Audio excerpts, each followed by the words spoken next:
करके बदलने लगे। हमारे बीच अपने बीच में आए हैं किशनलाल जी प्रजापति, तो उनके स्वागत में तालियां जोरदार व्यास जी महाराज का स्वागत कर रहे हैं और व्यास जी महाराज उनको समृद्धि चिन्ह देकर स्वरूप दे रहे हैं। राम जय राम, जय श्री राम।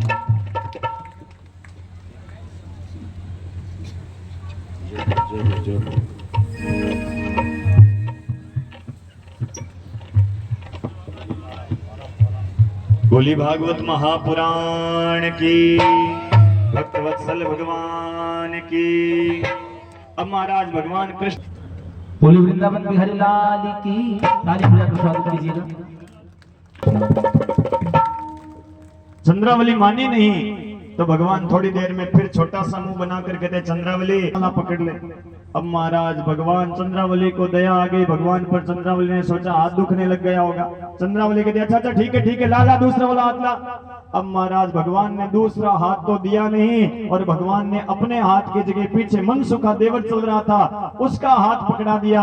और महाराज वो चंद्रावली उस देवर को ही पकड़ करके यशोदा के पास किस प्रकार जा रही है और कैसे भाव बन रहा है। गोपी ने पकड़ियो हाथ छुड़ावे दीनानाथ, कैसे भगवान छुड़ा रहे हैं और कैसे माँ यशोदा के पास लेकर के गोपी जा रही। गुजरी ने पकड़ो हाथ छुड़ावे दीनानाथ, बालन ने पकड़ो हाथ छुड़ावे दीनानाथ।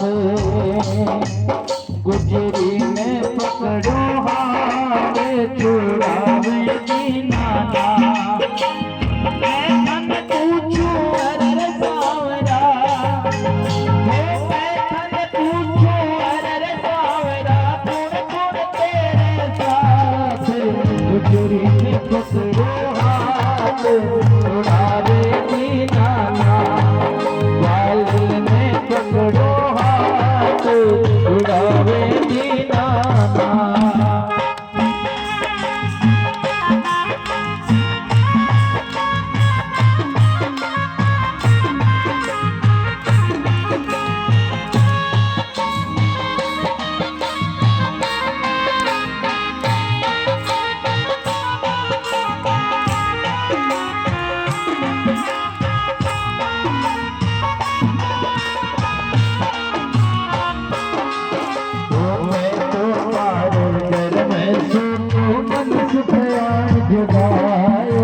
लेकर के यशोदा के पास में आई और गोपी यशोदा से कहती यशोदा देख तेरा लाला माखन की चोरी करता है, मुंह भरा हुआ है माखन से।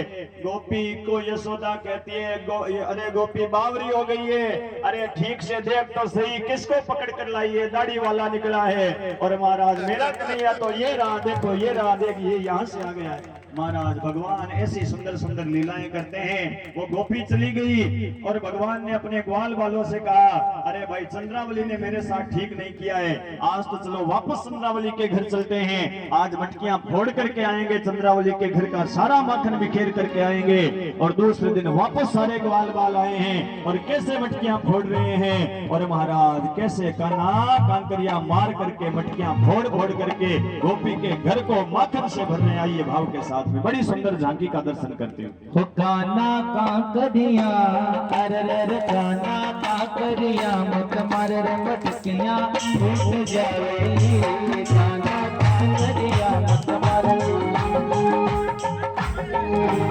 काना कांकरिया मत मार रे मटकियां टूट जावेगी, काना कांकरिया मत मार रे मटकियां टूट जावेगी।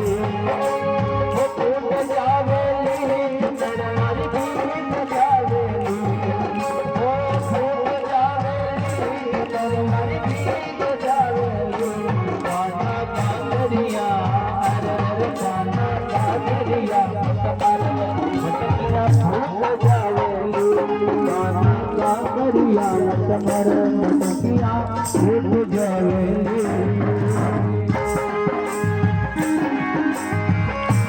जय हो श्री राधे।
कृष्ण कन्हैया लाल की, माखन चुरैया की, मटकी फुड़ैया की।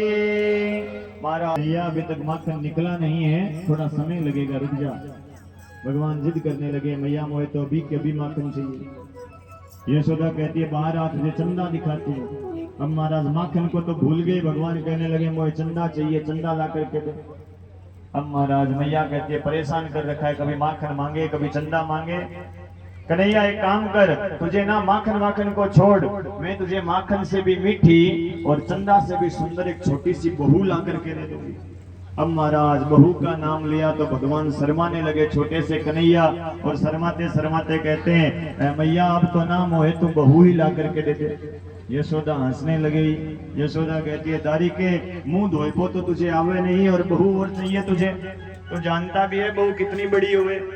अच्छा कन्हैया तू मुझे बता दे तुझे कैसी बहू चाहिए, मैं ब्रिज में तेरे लिए ढूंढूंगी। तो भगवान शर्माते हुए कहते हैं कि मैया मुझे ऐसी बहू ला करके दे कि जब गायें चराबे जाऊं तो उस बहू को जेब में डाल करके अपने साथ में लेकर के चला जाऊं। यशोदा हंसने लगी। यशोदा कहती है कि जी गुड़िया का बोल रहा दिखे। इतने में गोपी आई और वो गोपी कहने लगी मैया आप तो यहाँ लाले के साथ बैठी हो, अंदर आपने चूल्हे पर दूध से ढा करके रखा था, वो दूध आपका उफड़ते हैं तब ऊपर से अमृत रूपी बूंद की बरसात करते हैं। तो असुविधा हो सकता है मौसम के कारण से थोड़ी सी हो जाए, लेकिन ये परमात्मा का संकेत है। परमात्मा प्रसन्न होकर के किसी अनुष्ठान के ऊपर अपनी अमृत वृष्टि करते हैं तो समझना चाहिए कि हमारा वो कार्य सफल हो रहा है। तो जैसी भगवान की इच्छा होगी उस अनुसार ये कथा चलती रहेगी। भगवान कृष्ण ने कि मैया तूने मुझे नीचे बिठा दिया तो अभी बताता हूँ। माँ ये छोड़ दिया। अब मटकी फूटी, यशोदा ने हाथ पकड़ा, एक छड़ी लेकर के कमर के अंदर पेट के अंदर रस्सी को बांध दिया। पास में एक ऊखली पड़ी थी और भगवान कृष्ण को ऊखली से बांध दिया। यशोदा कहती बड़ी उधम करता है। अब ही उनसे दो दिव्य पुरुष प्रकट हो गए, हाथ जोड़कर भगवान को प्रणाम करने लगे। वो दोनों पुरुष कौन थे? वे दोनों पुरुष भगवान कुबेर जी के दोनों बेटे थे। एक का नाम मणिग्रीव था और दूसरे का नाम नलकूबर था। ये दोनों पेड़ क्यों बने? एक बार ये दोनों अपनी पत्नियों के साथ नदी में स्नान कर रहे थे। नारद जी महाराज पास से गुजरे, उनको देख करके भी उन्होंने शर्म नहीं करी, तो नारद जी ने उन्हें श्राप दिया, अरे दोनों पेड़ के समान खड़े हुए हो, जड़ के समान, जाओ तुम दोनों पेड़ ही बन जाओ। नारद जी के श्राप से ये कुबेर जी के दोनों बेटे पेड़ बने। आज भगवान का स्पर्श हुआ और भगवान का स्पर्श होते ही इन दोनों का आज उद्धार हो गया। भगवान कृष्ण को बछड़े चराने की अनुमति मिली। गोपाष्टमी का दिन आया। कार्तिक का महीना शुक्ल पक्ष की जो अष्टमी तिथि होती है वो गोपाष्टमी होती है। और कार्तिक के महीने में शुक्ल पक्ष की अष्टमी को गाय की पूजा करने का बड़ा महत्व बताया है, क्योंकि इसी दिन से भगवान कृष्ण ने गोकुल वृंदावन के अंदर गायें चरानी प्रारंभ करी थी। कार्तिक का महीना शुक्ल पक्ष की अष्टमी आवे, प्रयास करना घर में गाय हुए पूजा करो, गौशाला जाओ, गौशाला जाकर के गायों को गुड़ खिलाओ, चारे का दान करो, गुड़ का दान करो, छोटी मोटी वस्तु का जो गायों के काम आ सके वो अनुदान कीजिए। महाराज उस दिन गाय की सेवा करने का बड़ा पुण्य प्रताप। भगवान गायें चराने जाते हैं और सामने से छोटी छोटी गोपियां यमुना में स्नान करके आती है। भगवान कृष्ण उन गोपियों से कहते हैं, गोपियों मैं जानता हूं आप यमुना में स्नान करती हो और कात्यायनी माता की पूजा करके मुझे पति के रूप में मांगती हो, लेकिन आपका स्नान करने का तरीका ठीक नहीं है। गोपियां कहती है तरीका कैसे ठीक नहीं है? भगवान कहते हैं कि आप यमुना के अंदर निर्वस्त्र होकर के स्नान करती हो। यमुना के अंदर बिना कपड़ों के निर्वस्त्र स्नान नहीं करना चाहिए। क्यों? क्योंकि जल के देवता हैं वरुण भगवान। बिना कपड़ों के पानी में स्नान करेंगे निर्वस्त्र होकर के तो वरुण भगवान नाराज होकर के हमें श्राप देते हैं। ये तो लौकिक देविक अपराध है। एक दूसरा लौकिक अपराध और होता है कि आप कन्या हो, कोई मन चला पुरुष आकर के तुम्हारे कपड़े ले गया तो तुम क्या करोगे? इसीलिए बिना कपड़ों के स्नान मत किया करो। गोपियां कहती है बड़ा आया हमें ज्ञान देने वाला, इतनी सर्दी में सवेरे 4 बजे 5 बजे कौन आएगा? हम तो ऐसे स्नान करेंगे, जो करना हो वैसो कर लेना। भगवान ने सोचा ये गोपियां ऐसे नहीं मानेगी, इनको प्रैक्टिकल दिखाना पड़ेगा। दूसरे दिन भगवान सवेरे 3:30 बजे ही उठ करके यमुना के किनारे चले गए, पेड़ के पीछे छिप गए। गोपियां आई स्नान करने के लिए, कपड़े बाहर उतारे। भगवान कृष्ण आए, उन कपड़ों को उठाया और कदम के पेड़ पर चढ़ गए। अब गोपियां स्नान करके बाहर निकलने लगी तो महाराज कपड़े नहीं थे। इधर उधर देखा, कुछ दिखा नहीं। सामने कदम के पेड़ के ऊपर कपड़े भी लटक रहे थे, भगवान के पैर भी लटक रहे थे। गोपियां कहती कन्हैया हमारे कपड़े दे दे, भैया घर कैसे जाएंगे? भगवान कहते हैं कपड़े तब दूंगा जब हाथ में पानी लेकर के संकल्प करोगी कि आज के बाद बिना कपड़ों के निर्वस्त्र होकर के यमुना में स्नान नहीं करोगी।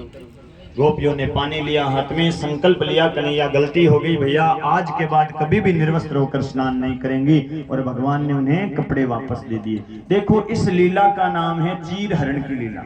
ये कथा इतनी है, लेकिन महाराज हमारे सनातन धर्म के अंदर कई युवा बच्चे, कई मूर्ख लोग जो होते हैं भगवान की निंदा करते हैं इस प्रसंग के ऊपर।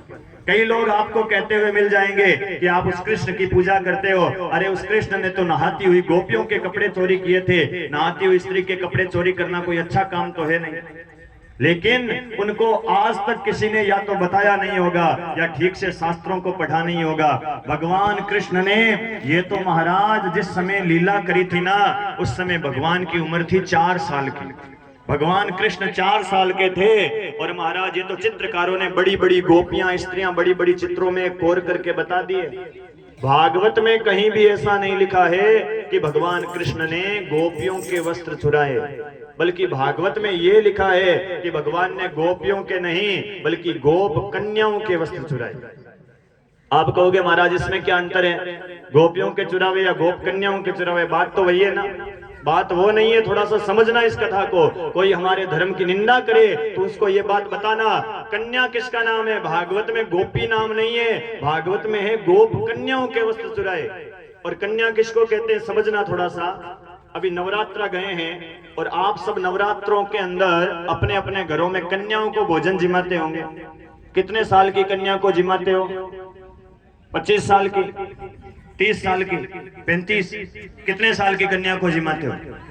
8-9 साल की। क्यों भाई? क्योंकि हम जानते हैं कन्या वही है। एक देवी भागवत नाम का ग्रंथ है, कभी समय मिले तो उसको पढ़ना या देवी भागवत की कोई कथा करवाना, उसमें आपको पता चलेगा। उस देवी भागवत में स्पष्ट लिखा है कि कन्याओं को भोजन कराओ, तब कन्या कैसी होनी चाहिए? 9 कन्याओं को जिमाओ ना। वो 9 कन्याएं कौन सी है? 2 साल से छोटी जो बच्ची हुए ना उम्र में, उसकी 9 कन्याओं की गिनती में गिनती करके मत जिमाओ। क्यों? क्योंकि 2 साल से छोटी बच्ची उस भोजन के स्वाद का, सुगंध का पता नहीं लगा सकती, वो भोजन करना ही नहीं जानती। 3 साल की जो बच्ची होती है उसको देवी भागवत में त्रिवेणी नाम दिया गया है। 4 साल की जो बच्ची है उसको चामुंडा कहते हैं। 5 साल की जो बच्ची है उसको शक्ति कहा गया है।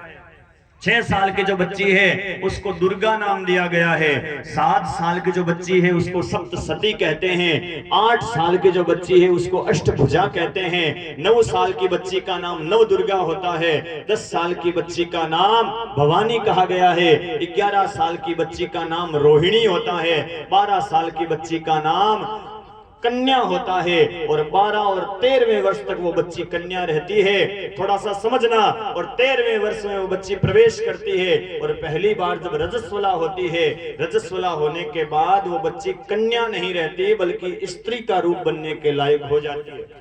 इसीलिए हमारे समाज में समझना थोड़ा सा बात को, सनातन धर्म में पहले पुराने जमाने के लोग 13 साल की बच्ची की शादी करते थे। क्यों करते थे? क्योंकि शादी के अंदर एक दान होता है जिसका नाम है कन्यादान।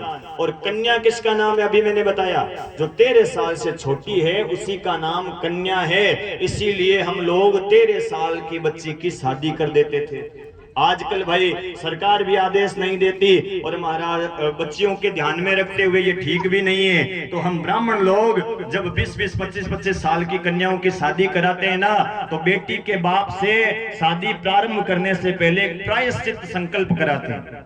कई ब्राह्मण लोग नहीं बताते। आज सुनना वो प्रायश्चित संकल्प हम ब्राह्मण बेटी के बाप से क्यों कराते हैं। वो प्रायश्चित संकल्प इस चीज का होता है कि बेटी रजस्वला होने के बाद जितने दिन तक बाप के घर में कंवारी रहती है उतनी बार उस पिता को बेटी का मुंह देखते समय ब्रह्म हत्या का दोष लगता है।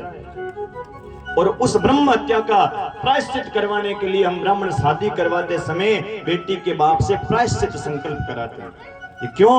ताकि महाराज बेटी 13 साल से बड़ी हुई है, उसका दोष ना लगे और शादी करे तो कन्या का ही दान हो जाए।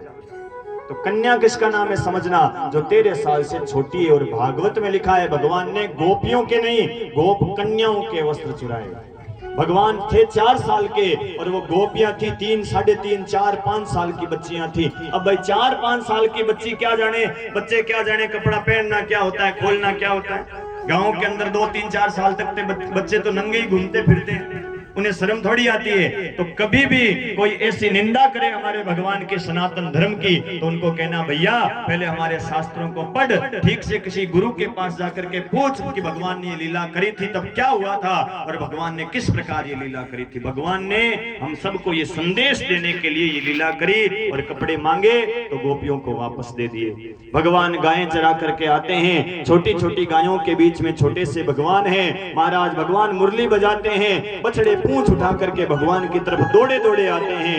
गायें बछड़ों को चाटना तो छोड़ देती है और भगवान को चाटने लग जाती है।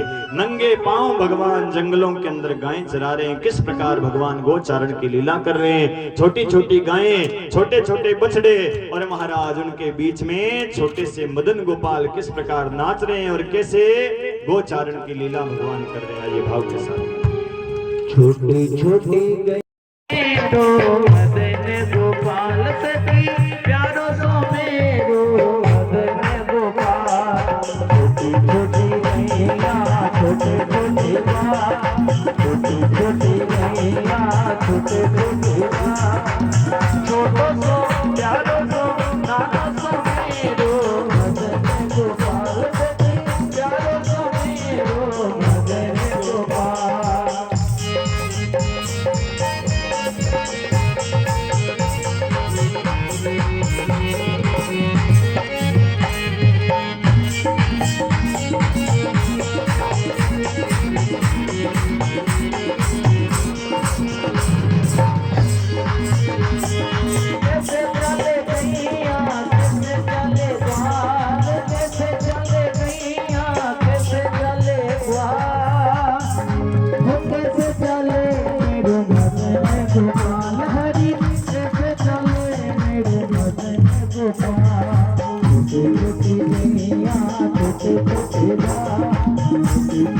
मैया